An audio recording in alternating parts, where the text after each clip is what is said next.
नमस्कार सगळ्यांना। तर आज बनवणार आहे मी कैरीचं लोणचं। आता भरपूर सारं काय बनवणार नाही, 2-3 कैऱ्या होत्या त्या चिरून घेतलेल्या आहेत। आता त्याच्यासाठी मी इकडं जिऱ्याचं पूड आणि मोहरीचं पूड वापरणार आहे। इथे दाखव मसाला डबा आणि चवीनुसार मीठ, हळद आणि चटणी, आपले साधे सिंपल बेसिक मसाले वापरणार आहे। तर सगळ्यात आधी याच्यात मी हळद टाकून घेते। आता इथंच दाखवा। तर थोडी हळद टाकली आणि आता चवीपुरतं मीठ, जास्त नाही घालणार आहे। तर हे छान मिक्स करायचं आहे। हळूहळू ना ह्याला पाणी सुटायला लागणार आहे। तर ते आता ह्याच्यामध्ये जिऱ्याचं पूड घालते, हिचं पण पूड घातलेलं आहे म्हणजे पीठ मोहरीचं, आणि ह्याला मिक्सअप करायचं आहे असं छानपैकी।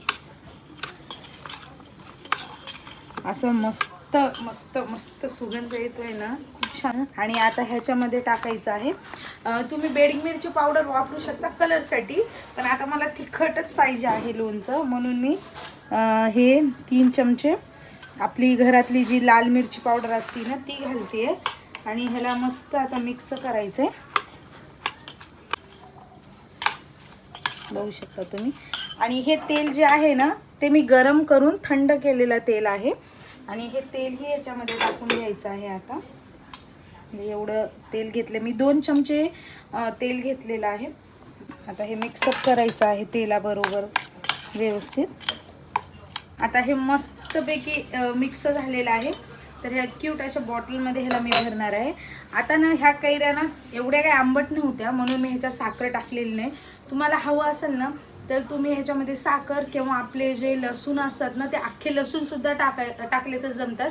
कालांतराने लसूण सुद्धा त्याच्यातला ना आंबट लागायला लागतो। आता मी टेस्ट करून बघते।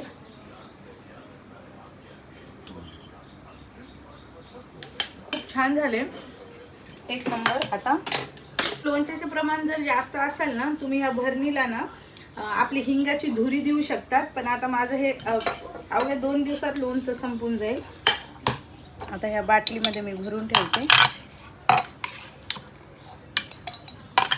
तर आता बघू शकता तुम्ही किती छान दिसतंय, आणि आता करून ठेवते आणि एकदा शेक करते। तर आपलं स्वस्त आणि मस्त लोणचं तयार आहे। चला पुन्हा भेटूया अशाच नवीन ब्लॉगमध्ये, तोपर्यंत